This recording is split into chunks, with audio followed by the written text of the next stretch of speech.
It was just an accident, a simple mistake.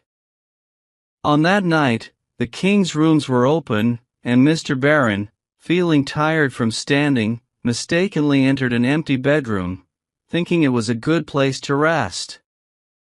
He didn't expect his wife to leave before morning. Once he got used to the dim light, he noticed a big bed with blue and gold curtains in the middle of the room. It looked like a fancy bed where love was buried because the queen was not young anymore. Behind the bed, there was a large shiny surface that looked like a distant lake. It was a big mirror, usually covered with dark cloth, rarely pulled down, and seemed to watch over the bed, like a secret accomplice. It almost seemed like the mirror had memories, showing lovely ladies and the gentle movement of caring arms. Mr. Baron paused for a moment, smiling, feeling a bit emotional at the entrance of this love-themed room. Suddenly, something showed up in the mirror, as if the ghosts he had imagined had come to life. A man and a woman who had been sitting on a low couch in the shadows stood up. The mirror reflected them kissing before going their separate ways. Mr. Baron recognized his wife and Mr. Marquis. He turned away, acting like someone in control of his feelings, and waited until morning before taking the lady away. However, he couldn't think about sleeping anymore. When they were alone, he said, "Madam, I saw you earlier in the Queen's room. I don't need to say more. I don't like arguments, violence, or mockery. To avoid all that, we will separate quietly. Our lawyers will settle your situation according to my instructions. Once you're no longer in my house, you can live as you wish. But remember, you'll still have my last name, so if any scandal happens, I will be strict." She tried to talk, but he stopped her, bowed, and left the room. He felt more surprised and sad than unhappy. In the beginning of their marriage, he loved her a lot, but as time passed, his excitement faded, and he often entertained himself elsewhere, like in a theater or with friends. However, he still had a certain fondness for the Baroness. She was very young, barely 24, small, too thin, and very fair.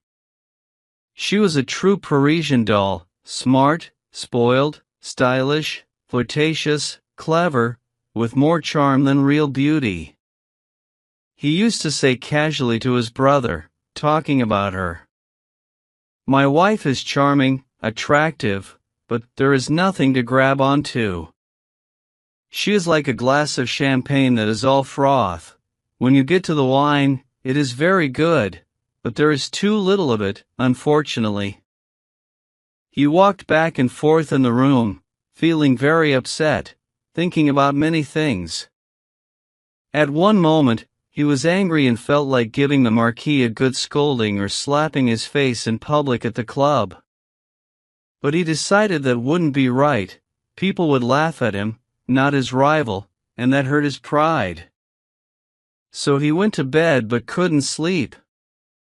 In a few days, Paris learned that Mr. Baron and Mrs. Baron had agreed to a friendly separation because they didn't get along. No one suspected anything, no one laughed, and no one was surprised. To avoid seeing his wife, Mr. Baron traveled for a year, spent the summer at the seaside, and the autumn hunting. He returned to Paris for the winter without meeting Mrs. Baron once. He didn't even know what people said about her. In any case, she made sure to keep up appearances, and that was all he wanted. He got terribly bored, traveled again, restored his old castle of Villebosque, which took him 2 years. Then, for over a year, he hosted friends there until finally, tired of all these so-called pleasures, he came back to his house on Rue de Lille, just 6 years after the separation. Now, he was 45, with a good amount of gray hair, a bit stout, and with that sad look that people who used to be handsome, popular, and liked often have as they age. A month after returning to Paris, he caught a cold coming out of his club and had such a bad cough that his doctor told him to go to the city of Nice for the rest of the winter. He reached the train station just a few minutes before the Monday evening train was leaving. He had barely enough time to get into a carriage with only one other person, who was sitting in a corner covered in furs and cloaks. He couldn't even tell if it was a man or a woman because nothing of the figure could be seen. Unable to figure it out, he put on his travel cap, wrapped himself in his rugs, and comfortably settled in for sleep. He didn't wake up until the day was breaking and looked at his fellow traveler, who had not moved all night and still seemed to be sound asleep. Mr. Baron used the opportunity to tidy up a bit, brushing his hair and beard, trying to freshen himself up. The Baron opened his travel case and tried to improve his looks as much as possible. The train whistled, the train stopped, and his neighbor moved. No doubt, she was awake. They started again, and then a slanting ray of sunlight shone into the carriage and on the sleeper. She moved, shook herself, and then her face could be seen. It was a young, fair, pretty, plump woman, and the Baron looked at her in amazement. He didn't know what to think. He could have sworn it was his wife, but wonderfully changed for the better. Plumper, she had grown as plump as he was, but it suited her much better than it did him. She looked at him calmly, didn't seem to recognize him, and then slowly laid aside her wraps.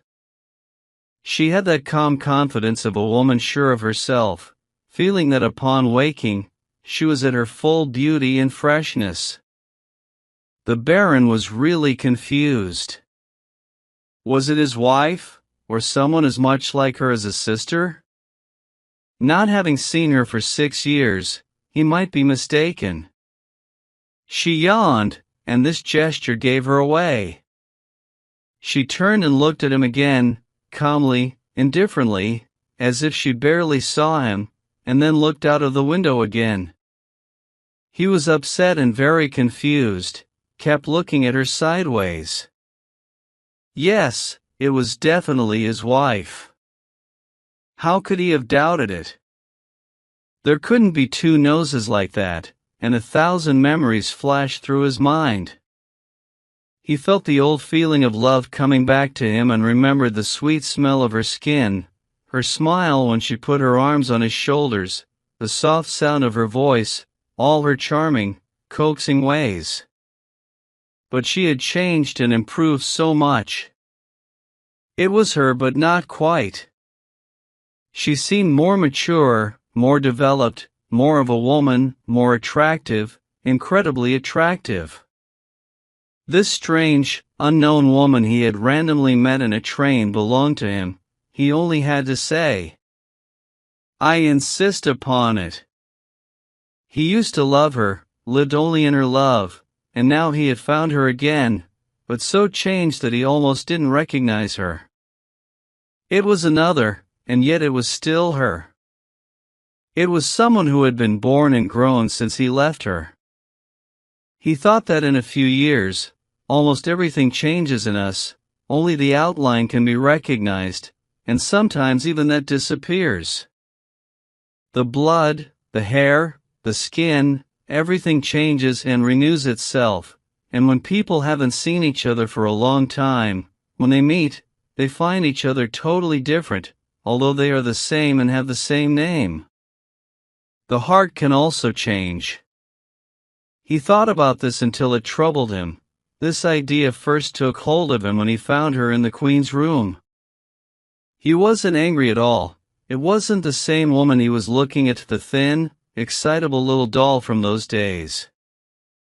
What was he supposed to do? How should he talk to her, and what could he say? Did she recognize him? The train stopped again. He stood up, nodded, and said, "Bertha, do you need anything I can get for you?" She looked at him from top to bottom and answered, without any surprise, confusion, or anger, but with perfect indifference, "I don't need anything, thank you." He got out and walked up and down the platform a bit to gather himself and, in a way, regain his senses after a shock. What should he do now? If he got into another carriage, it would seem like he was running away. Should he be polite or persistent? That might seem like he was seeking forgiveness. Should he talk like he was in charge? He would look foolish, and, besides, he really didn't have the right to do so. He got back in and took his seat. While he was away, she quickly fixed her dress and hair, now lying stretched out on the seat, radiant and without showing any emotion. He turned to her and said, "My dear Bertha, since this strange chance has brought us together after 6 years of being apart, a quite friendly separation, should we continue to see each other as unchangeable enemies? We are stuck together, just the two of us, which is either good or bad. I'm not going to change carriages, so do you think it's better if we talk as friends until the end of our journey?" She answered, calmly again, "As you please." Then he suddenly stopped, not really knowing what to say. But being confident, he sat down in the middle seat and said, "Well, it seems I need to charm you." "That's fine. It's actually a pleasure because you are lovely. You can't imagine how much you've improved in the last 6 years. I don't know any woman who could give me the delightful feeling I had when you emerged from your wraps. I really couldn't have thought such a change was possible." Without moving her head or looking at him, she said, "I can't say the same for you. You have certainly deteriorated a lot." He blushed and felt confused, then, with a resigned smile, he said, "You're quite harsh." "Why?" she replied. "I'm just stating facts. I don't suppose you plan to offer me your love? So, it must be perfectly indifferent to you what I think about you. But I see it's a painful subject, so let's talk about something else. What have you been doing since I last saw you?" Feeling a bit embarrassed, he stuttered, I have traveled, done some shooting, and grown old, as you see." "And you?" She said calmly, "I've taken care of appearances, as you ordered me." He was very close to saying something mean but stopped himself and kissed his wife's hand, saying, "And I thank you." She was surprised. He was indeed diplomatic and always in control. He continued, "Since you've agreed to my first request, can we now talk without any bitterness?" She made a little surprised movement. "Bitterness? I don't feel any. You're a complete stranger to me. I'm just trying to keep up a difficult conversation." He was still looking at her, fascinated despite her harshness, and he felt a strong, overpowering desire to be in charge. Realizing that she had hurt his feelings, she said, "How old are you now? I thought you were younger than you look." "I am 45, and then he added, "I forgot to ask about Princess Rains. Are you still close to her?" She looked at him as if she hated him. "Yes, I certainly am. She is very well, thank you." They sat there side by side, both agitated and irritated. Suddenly he said, "My dear Bertha, I've changed my mind. You are my wife, and I expect you to come with me today. I think you've improved both morally and physically, and I am going to take you back again. I am your husband, and it's my right to do so." She was stunned and looked at him, trying to understand his thoughts, but his face was determined and unreadable. "I'm very sorry," she said, "but I have made other plans." "So much the worse for you," was his reply. "The law gives me the power, and I intend to use it." They were nearing Marseilles, and the train whistled and slowed down.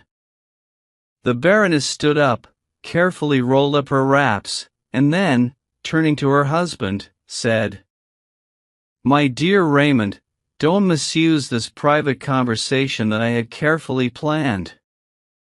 I wanted to take precautions, as per your advice, so that I might not have anything to fear from you or from other people, whatever might happen. You're going to Nice, right?" "I will go wherever you go." "Not at all, just listen to me, and I'm sure you'll leave me in peace. In a few moments, when we get to the station, you will see Princess Rains and Henriette waiting for me with their husbands. I wanted them to see us and know that we spent the night together in the railway carriage. Don't be alarmed, they will tell everyone about it as a most surprising fact. I just told you that I carefully followed your advice and saved appearances. Anything else doesn't matter, right? Well, to do that, I wanted to be seen with you. You told me to avoid any scandal, and I am avoiding it because I am afraid. She waited until the train had completely stopped, and as her friends ran up to open the carriage door, she said, "I am afraid," hesitating, "that there is another reason. I am pregnant." The princess stretched out her arms to embrace her, and the Baroness, pointing to the Baron, who was dumb with astonishment and trying to get at the truth, said, "You don't recognize Raymond? He has certainly changed a lot, and he agreed to come with me so that I wouldn't travel alone. We take little trips like this occasionally, like good friends who cannot live together. We are going to separate here. He has had enough of me already." She put out her hand, which he took mechanically, and then she jumped out onto the platform among her friends who were waiting for her. The Baron hastily shut the carriage door, too disturbed to say a word or come to any determination. He heard his wife's voice and their merry laughter as they went away. He never saw her again, nor did he ever discover whether she had told him a lie or was speaking the truth.